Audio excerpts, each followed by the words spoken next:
It was a small gathering in Ibadan, the Oyo State capital, involving just about 100 people, all of them women caring for autistic children. The burden of autism is heavy, both on the children and their parents, especially women who have become single parents, forced to resign their jobs so they can take care of their autistic children.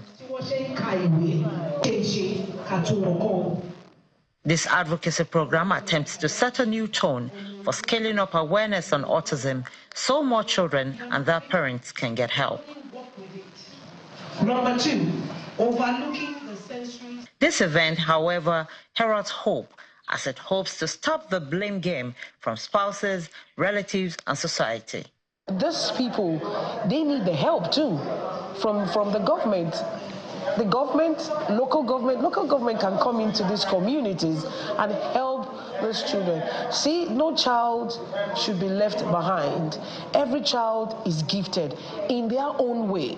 It's not necessarily for them to be in private schools, they're the best. But you see, they are gifted. Autism is not a disability, it is an ability. Do you understand? So that is where I think the government should help this parents. Those who commit to care for the special needs children explain how tasking it is raising an autistic child. We want the government to come in to this something like this, because it's not all schools we can take them to, because they have their own special school. Me now, they asked me to take my son to a special school, that is speech therapy. When I get to the school, they asked me to come and pay 1.something million, and which is not using. So we want the government to provide school for them. A parent that not have good work, not only good work, something to support themselves, they cannot take care of the children. They require special attention, everything about them is special. We visit 14-year-old Jason Olonikade at home to get a glimpse into his daily life.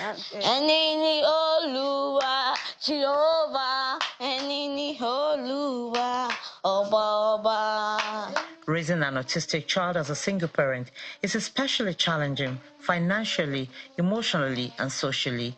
Yet Jason's mom had to resign her job to care for him. So when a child is like that in the society, you are on your own.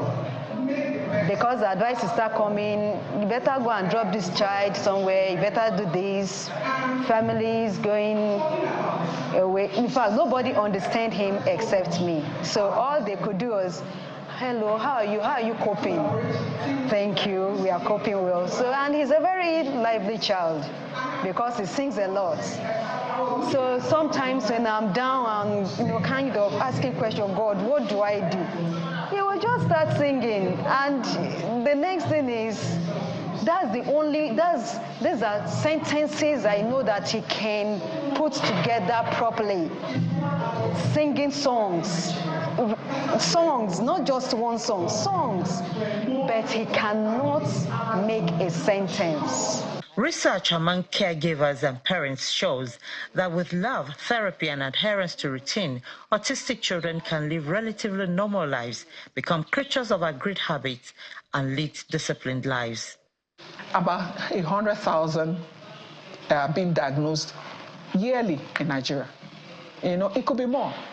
Most people, they want to, because of the stigma, the way people look at them, lack of help and all that, they would rather hide their problems. They cover up.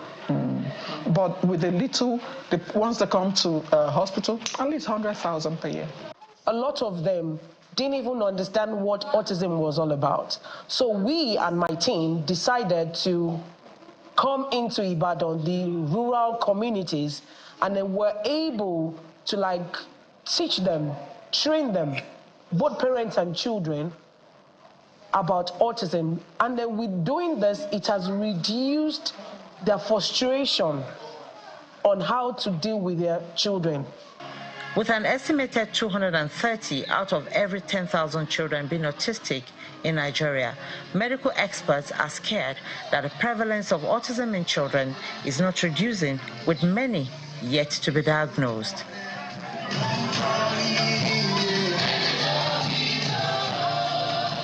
There are also renewed calls for governments, NGOs, and other stakeholders to work together to demystify autism, remove stigma, encourage screening, and ultimately better management of the neurological disorder.